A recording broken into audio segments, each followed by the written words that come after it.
ಹೊರಗಡೆ ಎಲ್ಲೂ ಹೋಗದಿರು. ಗಂಗೆಯ ಒಳಗೆ ಹೊರಟಾಗ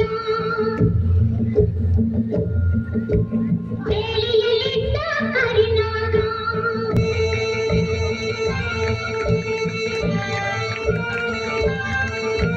ಸರಸರ ಹರಿಯಿತು ರಭಸದಲ್ಲಿ, ಮನೆಯನ್ನು ಸೇರಿತು ನಿಮಿಷದಲ್ಲಿ.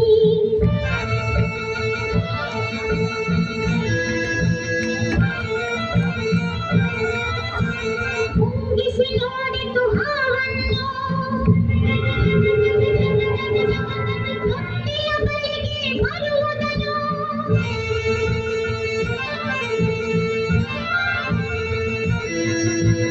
ಬಿಟ್ಟಿತು ವೇಗದಲ್ಲಿ, ಕಾಳಗ ನಡೆಯಿತು ರೋಷದಲ್ಲಿ.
ಸೋತಿತು ಹಾವು ಜಗಳದಲ್ಲಿ, ಮುಂಗುಸಿ ಗೆಲುವಿನ ಹರುಷದಲ್ಲಿ.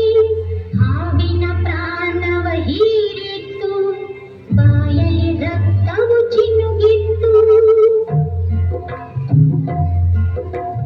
ಗಂಗೆಯ ನೀರನ್ನು ತರುತ್ತಿರಲು, ಕೈ ಬಳೆನಾದವು ಕೇಳಿಸಲು. ಮುಂಗುಸಿ ಕಾಗಿಲ ಬಳಿ ಬರಲು, ಬಾಯಲ್ಲಿ ರಕ್ತದ ಕಲೆ ಇರಲು. ಬೆಚ್ಚುತ್ತ ಗಂಗೆಯು ನೋಡಿದಳು, ಮಗುವನ್ನು ಕೊಂದಿದೆ ಇದು ಎಂದು.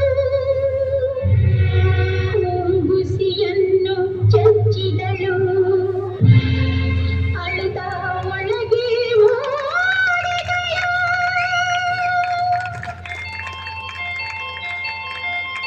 ಕೊಟ್ಟಿಲ ಕಂದನು ನಗುತ್ತಿದ್ದ,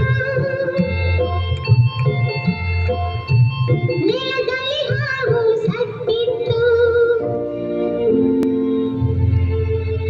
ದುಡುಕಿದ ಬುದ್ಧಿಗೆ ಬಲಿಯಾಗಿ ಮುಂಗುಸಿ ಕಥೆಯು